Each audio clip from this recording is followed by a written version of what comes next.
ఇక ఉద్యోగుల డిమాండ్లకి సంబంధించి మరి ఇప్పుడు ఏపీ సీఎం జగన్ మంత్రులతో నిర్వహించినటువంటి ఈ భేటీలు ఏమన్నా సానుకూల ఫలితాలు బయటకు వచ్చే అవకాశం ఉందా అనేటువంటి అప్డేట్స్ అందించడానికి మా ప్రతినిధి దుర్గా మనకి అందుబాటులో ఉన్నారు. అదేవిధంగా రవిచంద్ కూడా మనకు అందుబాటులో ఉన్నారు. మొదటగా గవర్నమెంట్ వర్షన్ని విందాం. మా ప్రతినిధి దుర్గా అంటే ఈరోజు ఇక సమ్మెకు వెళుతున్నారు అనేటువంటి నేపథ్యంలో మంత్రుల కమిటీతో సీఎం జగన్ భేటీ కావడం దానికి సంబంధించి ఒక రకమైనటువంటి ఆసక్తి ఉత్కంఠ నెలకొని ఉంది. పైగా మంత్రుల కమిటీ ఇప్పుడు స్టీరింగ్ కమిటీ సభ్యులతో కూడా భేటీ కాబోతున్నారు. ఏదైనా సానుకూలమైనటువంటి అంశాలే బయటకు వచ్చే అవకాశం ఎంతవరకు ఉందనుకోవచ్చు?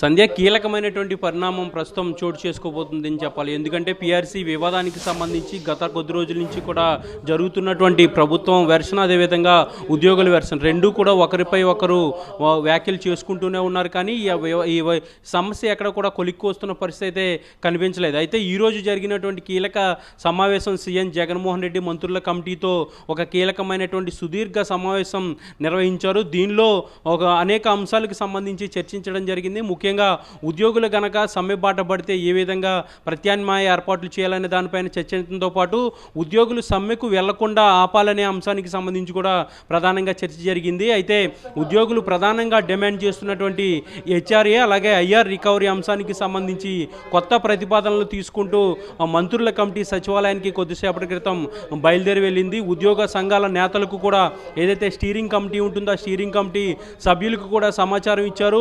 మరి కాసేపట్లో సచివాలయానికి స్టీరింగ్ కమిటీ సభ్యులు కూడా చేరుకోబోతున్నారు. యథాతథంగానే ఉన్నాయి. ఆ 3 డిమాండ్లు ఖచ్చితంగా లోపలికి వెళ్ళాక మళ్ళీ అవే రైజ్ చేస్తాం. మేము ఏదైతే 3 డిమాండ్లు విధించామో ఆ 3 డిమాండ్లను ఖచ్చితంగా ప్రస్తావిస్తాం. దాని మీద ఏమైనా సమాధానం వస్తే కూర్చుంటాం చర్చలో, లేకపోతే కూర్చునే ప్రశ్న లేదు. అశోక్ మిశ్రా కమిషన్ రిపోర్టుకు సంబంధించి ప్రధానంగా అశోక్ మిశ్రా కమిషన్ రిపోర్టు వాళ్ళు చేతికి ఇస్తేనే చర్చలు కొనసాగుతాయా, లేకుంటే దాని మీద ఏం చెప్తారు? ఖచ్చితంగా రిపోర్ట్ ఇవ్వాలి సార్, ఖచ్చితంగా రిపోర్ట్ ఇవ్వాలి. జీవోలు అభియాన్స్ లో పెట్టాలి. వెంకటరామరెడ్డి గారు మీరు చెప్పండి. మీరు మొదటి నుంచి ఒకటే డిమాండ్ చేస్తున్నారు, అశోక్ మిశ్రా కమిషన్ రిపోర్ట్ ఇవ్వాలని చెప్పేసి.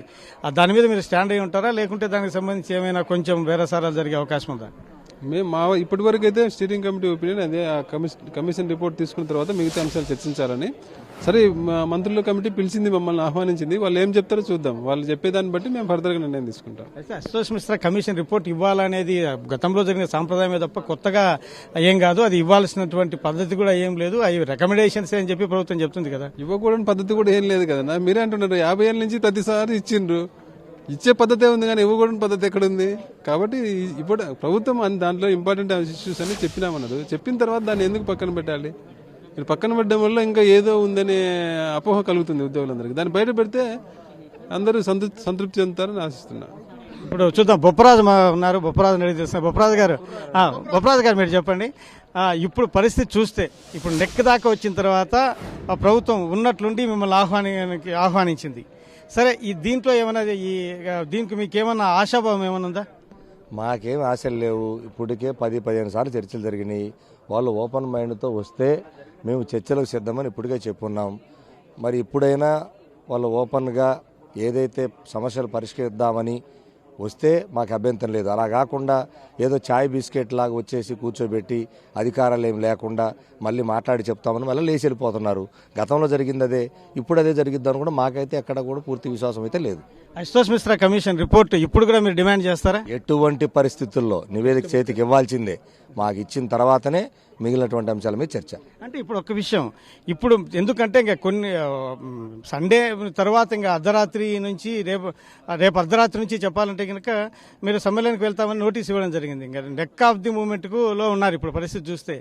ఇప్పుడు అశోక్ మిశ్రా కమిషన్ రిపోర్టు కాకుండా మిగతా విషయాలు మాట్లాడదాము పీఆర్సీకి సంబంధించి అంటే ఏమైనా చర్చ చేయమనండి. నివేదిక బయట పెట్టిన తర్వాత చర్చ జరపాలి. ఇప్పటికే 3 అంశాలు మేము ప్రభుత్వం బాధ్యతగా వేయాల్సిన అంశాలను పలకరించాము. అందులో 2 అంశాలు వీగిపోయినాయి. అంటే జీతాల బట్టంతోనే ఆ జీవో కూడా అమలైపోయింది. ఇక మిగిలింది నివేదిక అనేది మాకు కావాల్సిన ప్రాథమికంగా ప్రభుత్వ బాధ్యత అది. కాబట్టి ఆ నివేదిక బయట పెడితే మిగిలిన అంశాలు చర్చకు మేము సిద్ధం. అందులో ఏం మార్పు ఉండదు. నివేదిక ఇస్తేనే తాము చర్చలకు సిద్ధము, లేకుంటే గనక ఏమాత్రం రాజీ పడే ప్రసక్తి లేదని చెప్తున్నారు. ఏమాత్రం కూడా తాము ఏవైతే డిమాండ్లు చేస్తున్నారో ఆ డిమాండ్లలో రాజీ పడే ప్రసక్తి లేదని చెప్పి స్టీరింగ్ కమిటీ సభ్యులు చెప్తున్నారు. మొత్తానికైతే గనక ఇప్పుడు జరిగేటువంటి సమావేశం ఎంతో కీలకమైనదని చెప్పవచ్చు. ఈ సమావేశంలో ఎటువంటి నిర్ణయాలు తీసుకుంటారనేది రాష్ట్ర వ్యాప్తంగా ఉన్నటువంటి ఉద్యోగులందరూ కూడాను ఆశగా ఎదురు చూస్తూ ఉన్నారు. మరి కాసేపట్లో అంటే ఈ సమావేశం అయిపోయిన తర్వాత ఏమి జరుగుతుందనేది మటుకు ఒక స్పష్టత రానుంది. ఆయన మర్యాదపూర్వకంగా పలకరించాడు. చర్చల్లో సౌహృద్భావ వాతావరణంలో జరిగేటట్టుగా చూసుకుందాం. గవర్నమెంట్ కూడా చాలా పాజిటివ్గా ఉంది. మీరు కూడా పాజిటివ్గా స్పందించండి అని చెప్పారు. అంతకుమించి ఏం జరగల. Thank you. ఈ సమావేశంలో ప్రధానంగా ఏ అంశాల మీద పట్టుపట్టం, ఎందుకంటే కనుక కేవలం పీఆర్సీ మీదే మాట్లాడదామని చెప్తా ఉన్నారు. ఆల్రెడీ చెప్పినటువంటి ఏదైతే పీఆర్సీ రిపోర్ట్ ఉందో వాటి మీదనే మేము గట్టిగా పట్టుబడతాం. హెచ్ఆర్ఏకి సంబంధించి ఇంకా ఏమైనా పెంచుతామని అవకాశం? తదుపరి ముందు ఈ అంశం అయిపోతే వాటన్నిటి కూడా ఏవైతే పీఆర్సీలో మాకు ఎంప్లాయీస్ కి టీచర్స్ కి అన్యాయం జరిగిందో వాటి అన్ని అంశాల మీద పట్టుబడుతూ చర్చలు ఎంతవరకు వస్తాయనేది చూసుకుందాం. అంటే ఒకవేళ ప్రభుత్వం నుంచి ఒక అడుగు ముందుకు పడితే ఏమన్నా సమ్మె వాయిదా వేసుకునే అవకాశం ఉందా? దాంట్లో ఏ విధమైనటువంటి తేడా ఉండదు. పూర్తిగా అన్ని విషయాలు క్లారిటీ వస్తేనే అట్లాంటిది ఏదైనా ఆలోచిస్తాం. అది ఇప్పుడు ఆ ఆలోచన కరెక్ట్ కూడా కాదు.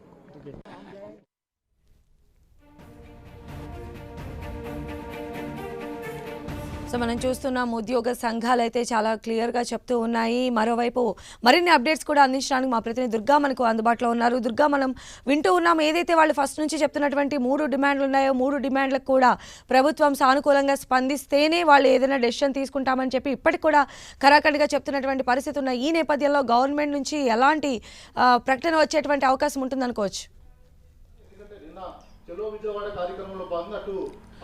ఖచ్చితంగా ఒక సానుకూలంగా వాతావరణంలోనే ఈరోజు చర్చలు జరిగే అవకాశం అయితే కనిపిస్తుంది. ఎందుకంటే ఇంతవరకు వచ్చిన తర్వాత దీన్ని ఇంకాస్త పెంచినట్లయితే సమ్మెకి వెళ్ళడం మరింత ఇబ్బందికర పరిస్థితులు ఉండే అవకాశం ఉంటుంది. కాబట్టి ప్రజలకు అలాగే ప్రభుత్వానికి ఇబ్బంది కలగకుండా ఉద్యోగుల విషయాన్ని పూర్తిగా ఈ సమస్యను పరిష్కరించాలంటూ కూడా సీఎం జగన్మోహన్ రెడ్డి మంత్రుల కమిటీకి సూచనలు చేశారు. ఏ విధంగా అయినా సరే సమ్మె జరగకుండా అన్ని చర్యలు కూడా తీసుకోవాలంటూ కూడా సీఎం జగన్ ఇచ్చినటువంటి సూచన నేపథ్యంలో ఇక్కడ నుంచి నేరుగా ఉద్యోగ సంఘాల నేతలకు ఆహ్వానం పంపడంతో పాటు సచివాలయానికి బయలుదేరి మంత్రులు వెళ్లారు. ఇప్పటికే సచివాలయానికి కూడా మంత్రులతో పాటు అలాగే స్టీరింగ్ కమిటీ సభ్యులు కూడా అంతా కూడా చేరుకున్నారు. వాళ్ళు ప్రధానంగా ముందు నుంచి ఉన్నటువంటి 3 డిమాండ్లను కూడా పరిష్కరించినట్లయితేనే మేము పునరాలోచిస్తామంటూ కూడా చాలా స్పష్టంగా కొద్దిసేపటి క్రితమే 10 టీవీతో కూడా ఎక్స్క్లూజివ్గా స్టీరింగ్ కమిటీ సభ్యులంతా కూడా మాట్లాడిన పరిస్థితి మనం చూసాం. అయితే వాళ్ళు కనుక ఆ డిమాండ్లకి ప్రభుత్వం పూర్తిగా అంగీకరిస్తుందా లేదంటే కొన్ని డిమాండ్లను పరిష్కరించి కొన్ని విషయాల్లో వాళ్ళని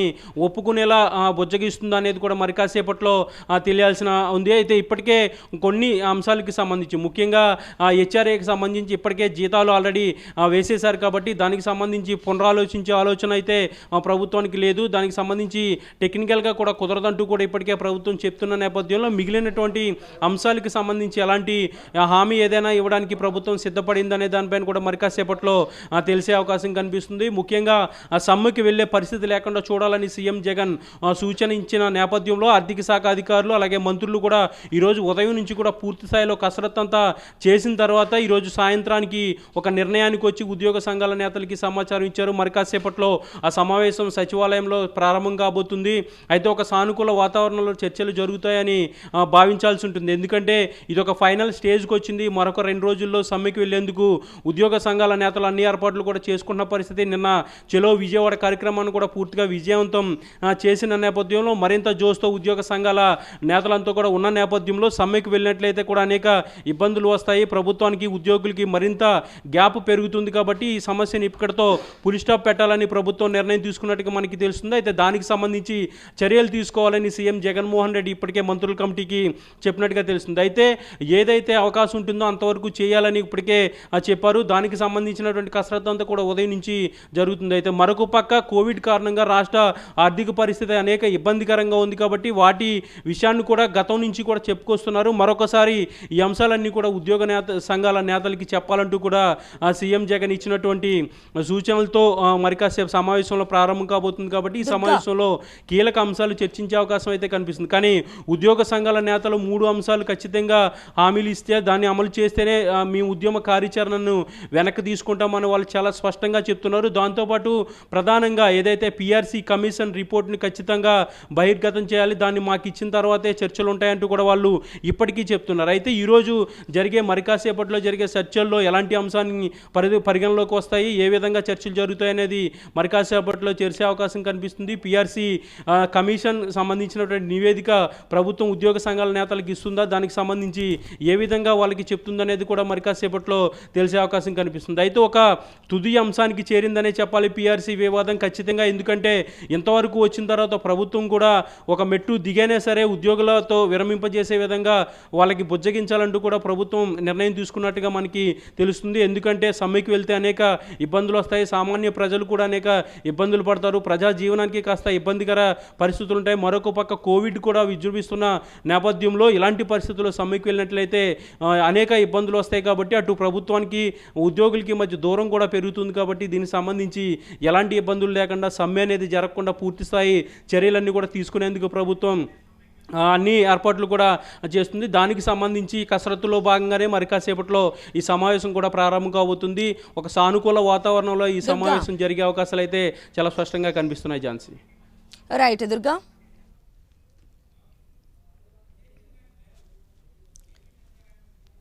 సో ఏపీ సచివాలయంలో మంత్రుల కమిటీతో ఉద్యోగ సంఘాల స్టీరింగ్ కమిటీ భేటీ కాబోతుంది. మరిన్ని అప్డేట్స్ కూడా తెలుసుకుందాం. మా ప్రతినిధి విజయ్ చంద్రన్ మనకు అందుబాటులో ఉన్నారు. విజయ్ చంద్రన్, ఇక ఇప్పుడు జరుగుతున్నటువంటి ఈ భేటీ అత్యంత కీలకంగా ఉంది అనేటువంటి వార్తల నేపథ్యంలో అసలు ఏం జరగబోతోంది? ఎందుకంటే కొన్నిటితో ముగిస్తారా, లేదా ఏదైతే ఉద్యోగులు డిమాండ్ చేస్తున్నటువంటి 3 డిమాండ్లకు ఓకే చెప్తారా అనేటువంటి ఉత్కంఠ నెలకొన్నటువంటి సమయంలో మీ దగ్గర ఎలాంటి అప్డేట్స్ ఉన్నాయి? ఈ భేటీ ఎంతసేపు జరిగేటువంటి అవకాశం ఉందనుకోవచ్చు? సంధ్య, ఆ మంత్రుల కమిటీ సమావేశం ఇప్పుడే మరి కాసేపట్లో ప్రారంభం కానుంది. ఇప్పటికే కొంతమంది స్టీరింగ్ కమిటీ సభ్యులు లోపలికి వెళ్ళడం జరిగింది, మరికొంతమంది కూడా లోపలికి వెళ్తూ ఉన్నారు. దీనికి సంబంధించి స్టీరింగ్ కమిటీ సభ్యులు హృదయరాజ్ మనతో ఉన్నారు. వాటిని తెలుస్తున్నారు. హృదయరాజ్ గారు చెప్పండి, ఈ అశుతోష్ మిశ్రా కమిషన్ రిపోర్ట్ ఇస్తేనే మేము ఈ సమావేశాల్లో చర్చలు ముందు కొనసాగిస్తామని చెప్తా ఉన్నారు. ప్రభుత్వం అయితే పీఆర్సీకి సంబంధించినటువంటి వ్యవహారాల మీద మనం ముందుగా మాట్లాడదామని చెప్తా ఉంది. మరి ఎలా ఉండబోతుంది ఈ సమావేశం? సమావేశం ఎలా ఉంటుంది అనేటువంటిది అటువైపు నుంచి వచ్చేటువంటి మార్పులు చేర్పులు ఉంటాయో లేదా అనేటువంటి చూడడం అనేటువంటిది ఒకటి. సంఘాల నుంచి స్టీరింగ్ కమిటీ నుంచి చాలా స్టాండర్డ్గా మార్పులు లేనటువంటి వ్యవహారమే మా వైపు నుంచి ఉంటుంది. ఎందుకంటే డిమాండ్లు స్టాండర్డు, అదేవిధంగా చర్చించాల్సినటువంటి అంశం కూడా ఏంటంటే నివేదిక లేకుండా చర్చించేటువంటి అవసరం ఉండదు. కాబట్టి మరి ఖచ్చితంగా అశుతోష్ మిశ్రా నివేదిక అనేటువంటిది ఇవ్వడం, అదేవిధంగా ఏదైతే అసంబద్ధ జీవోలు జనవరి 17న ఇచ్చినటువంటివి అవి అబేయన్స్లో కానీ రద్దు చేయకపోతే ఎటువంటి పరిస్థితుల్లో ముందుకు వెళ్ళేటువంటి పరిస్థితి లేదు. ఈరోజు ఇప్పుడు ప్రభుత్వం ఉన్నట్లుండి ఇప్పుడు ఆగమేఘాల మీద అంటే నెక్ ఆఫ్ ది మూవ్మెంట్ లో మిమ్మల్ని చర్చలకు ఆహ్వానించింది. మరి దీన్ని ఏ విధంగా చూస్తా ఉన్నారు? ఇది ఖచ్చితంగా మా పోరాట విజయమే. చర్చలకు పిలిచడం అనేటువంటిది కూడా ఒక నథింగ్ బట్ ఒక విజయమే అని చెప్పుకోవచ్చు. అయితే ఆ విజయం అనేటువంటిది సమస్యల పరిష్కారానికి నోచుకునేటువంటి విధంగా అధికారులు మంత్రులు ఉంటే దాన్ని ఖచ్చితంగా స్వాగతిస్తాం. అలా లేని పక్షంలో వారు మేము చెప్పేటువంటి డిమాండ్ల మీద ఎలా స్పందిస్తారు, కొత్తగా వాళ్ళు ఏం చెప్తారనేటువంటి చూసిన తర్వాత మళ్ళీ స్టీరింగ్ కమిటీ సమావేశమై తదుపరి కార్యాచరణకు సంబంధించినటువంటిది ఆలోచన చేస్తాం. ఈ సమావేశం మీద రాష్ట్ర వ్యాప్తంగా ఉన్నటువంటి లక్షలాది మంది ఉద్యోగులు, పెన్షనర్లు వీరందరూ కూడా ఎంతో ఆశగా ఎదురు చూస్తూ ఉన్నారు. ఇప్పుడు జరిగేటువంటి ఈ సమావేశం మీద స్టీరింగ్ కమిటీ సభ్యులుగా మీకేమైనా కొంతమేరకు ఆశలు ఏమైనా ఉన్నాయా? ఇప్పుడు మొన్నటిదాకా అయితే ఆశలు లేవు. నిన్న తీవ్రతరమైనటువంటి ఉద్యమం చేసిన తర్వాత కొంత ఆశ అనేటువంటిది రావడం జరిగింది. అదేవిధంగా ప్రభుత్వంలో ఉన్నటువంటి కొంత నిర్లిప్తత ఏదైతే ఉందో తగ్గి ఉంటుంది అనేటువంటి ఆశాభావం అయితే మాకు ఉంది. అయితే పూర్తి స్థాయిలో అన్ని అంశాలు తెలియాలి అని అంటే లోపలికి వెళ్తే సమావేశంలో ఏం చెప్తారనేటువంటి దాన్ని బట్టి కానీ స్పష్టత అనేటువంటిది రాకపోవచ్చు. నిన్న జరిగినటువంటి చలో విజయవాడ కార్యక్రమం అయితే లేదంటే మిగతా కార్యక్రమాల్లో అయితేనేమి ఉద్యోగ సంఘాల నేతలు పలువురు ప్రభుత్వానికి సంబంధించిన వ్యక్తులను టార్గెట్ చేస్తూ ఆరోపణలు చేశారు. అది తీవ్ర స్థాయిలోకి వెళ్ళాయి. అంతేకాకుండా ప్రభుత్వానికి సంబంధించిన వాళ్ళు కూడా చర్యలకు వెనకాడమనే విధంగా మీకు హెచ్చరికలు జారీ చేశారు. అయితే ఇప్పుడు జరిగేటువంటి ఈ సమావేశం అంటే ఒక సీరియస్నెస్ అనేది పీక్ స్టేజ్కి వెళ్ళిపోయిందని చెప్పొచ్చు. ఇప్పుడు జరిగేటువంటి సమావేశము అదే స్థాయిలో ఉంటుందా లేక మంచి వాతావరణంలో జరిగే అవకాశం ఉందా? ఇప్పుడు సమస్యల గురించి తీవ్రతరం అనేటువంటి దానికంటే సరళతరంగా ఉంటుంది. ఎందుకంటే ఈరోజు కొత్త అంశాలు లేవనెత్తేటువంటి అంశం లేదు కాబట్టి అటు అధికారులకు కానీ మంత్రులకు కానీ చాలా స్పష్టంగా డిమాండ్లకు సంబంధించి అవగాహన ఉంటుంది. అయితే ఆ అవగాహన అది సమస్యల పరిష్కారం దిశగా వెళ్తుందా లేదా అనేటువంటిది చూడడం అనేటువంటిది మా వైపు నుంచి ఉంటుంది అనేటువంటిది ఒకటి. తర్వాత నిన్న జరిగినటువంటి పోరాటాలు అనేటువంటివి వ్యక్తిగతంగా ఒక ఉపాధ్యాయుడు కానీ, ఉద్యోగి కానీ, పెన్షనర్ కానీ, వారి కుటుంబ సభ్యులు కానీ తీవ్రమైనటువంటి నిరాశలో ఉన్నారనేటువంటిది వాస్తవం. ఆ మేరకు ఏంటంటే కొంత ఆవేశంతో మాట్లాడినటువంటి మాటలు అనేటువంటివి కూడా జరిగాయి. అయితే వ్యక్తిగతమైనటువంటి దూషణలు కానీ అటువంటివి చేయొద్దని చెప్పి కూడా మా వర్గానికి మేము ఖచ్చితంగా తెలియజేస్తాం. అటువంటివి ఏమైనా వ్యక్తిగతమైనటువంటి చేసినప్పటికీ కూడా కేవలం సమస్యల మీద ఉన్నటువంటి, అదేవిధంగా నష్టం జరిగినటువంటి అంశాల మీద ఆధారపడినటువంటివే తప్ప ఎవరికి సంబంధించినటువంటి వ్యక్తిగతమైనటువంటి కాదనేటువంటిది కూడా అటు ప్రభుత్వ పెద్దలకి తెలియజేస్తున్నాం. మాలో ఏమైనా లోపాలు ఉంటే కూడా వాటిని సవరించుకోవడానికి మేము దూషణలు చేయడం అనేటువంటిది ఏదైనా ఉంటే కూడా మేము దాన్ని ఖచ్చితంగా రెక్టిఫై చేసుకోవడానికి ప్రయత్నం చేస్తాం. ఈ క్వాంటమ్ ఆఫ్ పెన్షన్ విషయం మీద అయితే కనుక ఈ మధ్య కాలంలో ఉద్యోగ సంఘాలు మాట్లాడే పరిస్థితి ఎక్కడ కనపడడం లేదు. అంటే ప్రభుత్వం ప్రస్తుతం అయితే కనుక ఉద్యోగస్తులు ఎవరైతున్నారో వారి సమస్యల మీద ఎక్కువ మాట్లాడుతున్నారు. పెన్షనర్స్ కి సంబంధించి 70 to 80 మధ్య ఉన్నటువంటి వారి క్వాంటమ్ ఆఫ్ పెన్షన్ ఏదైతే ఉందో దాన్ని రద్దు చేసింది. ఆ విషయంగా ఎవరు మాట్లాడడం లేదు. ఒకవేళ దాన్ని పక్కన పెట్టేస్తే కనుక మిగతా విషయాల్లో మీరు రాజీ పడితే వాళ్ళు నష్టపోయే అవకాశం ఉంటుంది. మరి ఆ విషయం మీద ఎట్లా మీరు మాట్లాడబోతున్నారు? ఖచ్చితంగా పెన్షనర్స్ ఈ రాష్ట్రంలో 3,90,000 మంది ఉన్నారు. వాళ్ళు మా జేఏసీలో పూర్తి స్థాయిలో భాగస్వామ్యంగా ఉన్నారు. వారి సమస్య అనేటువంటిది ఒకవేళ అక్కడక్కడ మేము మాట్లాడడం అనేటువంటిది కనపడకపోయినా మేము సమ్మె నోటీసులు ఇచ్చినటువంటి దాంట్లో ప్రధానంగా 12 అంశాల్లో అడిషనల్ క్వాంటమ్ ఆఫ్ పెన్షన్ అనేటువంటిది 70 నుంచి 75 లోపల 10%, 75 నుంచి 80% ఉన్నటువంటిది 15% అనేటువంటిది ఉంది. అదేవిధంగా అదే కాకుండా ఈరోజు రిటైర్మెంట్కి సంబంధించినటువంటి వాళ్ళు కూడా 3 సంవత్సరాల గ్యాప్ వచ్చింది. ఆ గ్యాప్కి సంబంధించినటువంటిది కూడా విత్ ఎఫెక్ట్ ఫ్రమ్ అనేటువంటిది కూడా ఖచ్చితంగా మాట్లాడతాం. పెన్షనర్స్ వైపుగా కూడా ఖచ్చితంగా మేము ఉంటాం. ఇది మొత్తానికైతే కనుక ఈ సమావేశం మీద చాలా ఆశతో ఉన్నారు. చూద్దాం ఏమైనా జరుగుతుందో. రైట్ విజయ్ చంద్రన్ అదే